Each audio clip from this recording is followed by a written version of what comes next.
I'll try and leave the chat open just in case you want to put anything as we go along, but I'd rather you didn't, because I'm going to take ages to do this anyway. Right, okay, so what I want to talk about, again, just to reiterate, is your little things. Microcopy. So let's go over it first, what it is, because I was quite surprised the first time I did this that quite a lot of people had never even heard of it. And I'm guessing from the room today you all have, but just for completeness then, basically what we're talking about, it's a little bits of things that people normally forget about is a good way to think about it. And normally we're talking about websites, which is what people give us money to do, is to go through and look at that. But in actual fact, you know, Microcopy, it probably extends now. We should probably call it some micro communications or something, or micro fascinations or something, because in actual fact it's in other places. One good example, of course, is Zoom backgrounds, and what's in your background when you're on Zoom is effectively a little bit of microcopy. So anyway, let's continue. So does it matter? Well, in terms of your website, this is pretty much something that helps define the experience of the user using your website. And you know, when they come in and view your business through your website and through the copy and through anywhere where they're interacting with it, Microcopy actually helps to ease the journey and make the journey far more pleasant. I've got some examples later on of how it does it. So, you know, what do you think? Yeah, of course it matters. It's making life better for your customers. And as I'm sure Gary will nod, if you make life easy and simple for customers, they come back, don't they? You know, simple as that. So yeah, it matters. Where is it? Well, it's everywhere. I mean, it's all over the place. And this is the other strange thing about it, is that up until quite recently, it wasn't really considered important, and people just, you know, almost ignored it. But, you know, it's in forms, it's in error messages, it's in the legal bits at the bottom of your emails, it's, you know, it's little copyright notices on printed material you send out. So it's actually everywhere. It's thousands of places this stuff is in, and we were casually ignoring it until recently. Does anybody read it? All right, let me tell you a little story about this, because this is the question that people usually come up with when they say, well, yeah, but it's a made up thing. Does anybody actually read this stuff? I was at the copywriters, the professional copywriters convention last year, and there was a woman there called Robin Collins, who, if you really want to laugh, follow her on Twitter. She's hilarious, and she does a lot of the little fascinations, the little microcopy bits for WeTransfer, great big company. And she gave a great example about this, about does anybody read it? As a laugh, the management team, you know, in that little legal bit at the bottom of your emails, she said, let's write send snacks in the middle of the email at the bottom of that thing that nobody ever reads. So she did, she wrote send snacks, and everybody had a laugh and they forgot about it. It was just a little joke until the snacks started arriving. And the first you knew about it was when the reception rang up and said, does anybody know why an obscure marketing company in Greece has just sent a basket of breads and olives to the front desk? And they carried on arriving.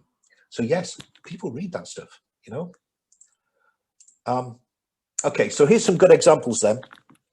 You're probably all familiar with that 404 message. You get that if you go to a web page that doesn't exist on a website. It's annoying, it's frustrating, you didn't get what you wanted. And from the point of view of the sales journey then of your customer, you put a barrier up, you know, they're annoyed at you already. So what can you do? There's nothing you can do about the error, but that is what Envato do with their 404 page. So that tiny little bit of copy makes it a little bit better that you didn't do, because you get at least, you know, a little bit of a chuckle about, you know, there's nothing there.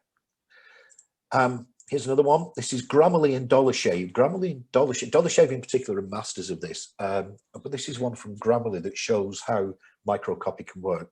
Anybody who doesn't use Grammarly, I'm sure you all know what it is. It's a little app that sits on top of your writing on websites and things, and it tells you if you've made a grammar or a spelling mistake. And it's a Chrome extension. And one of the reasons it's been so successful is this. They have that on the button to download it. Not download now, add to Chrome, it's free. Exactly what they wanted to say on the tin. Simple, straightforward, and it's the market leader. Dollar Shave are a shaving club, and they are hilarious. They get it wrong occasionally. They did recently, got a bit of trouble, but they are hilarious. This is one of their ads for a product called Prep Scrub. Now, this is £7. It's expensive. I don't know if you can see, but right at the bottom there, under those 6 selling points, the last one says, Makes the blade feel so close to your skin, they should get a room, right? Just one little, and there's one in every ad, and after the third one, you're looking for them. One of my other favorites, it says, rather than saying not tested on animals, it says tested on interns, not animals. You know, they're great at this. They're very funny, and from, you know, it's helped them build a business. So does microcopy matter? Yes, it does, very much so.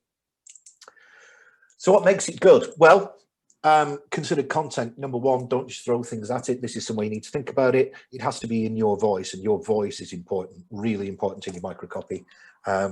You know, you can't say, "Hey guys, press here." If you're a barrister, you know, you want to be in your voice. It needs to be concise. It has to be useful.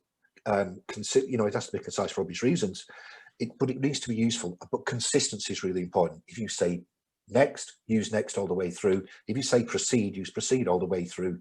But really, do you need to say proceed, or should you just be saying next? It's nice and simple. Use humor, please do. Get humor wrong, and it's careful. You know, some things aren't meant to be funny. Don't use it there. Explanation. Use it to explain what they're getting. Click here for a download. Why does it say that? But why doesn't it say click here for your ultimate guide? You know, why are we being obscure in these things? If your customers are scared, point out concerns. This is a real one we've just done. We have somebody who's doing a download, and the first thing says click for a free guide. The second one says download here. Honestly, it's really free. Now, you're aware that your customer are concerned that you're going to make them sign up to a marketing list right at this stage. So the next one says, expecting a marketing sign up. Nope, it's free. And when they do sign it up, they get a message that says, see, we told you it was free, but you can sign up here if you want to. And, you know, you get signups. Questions?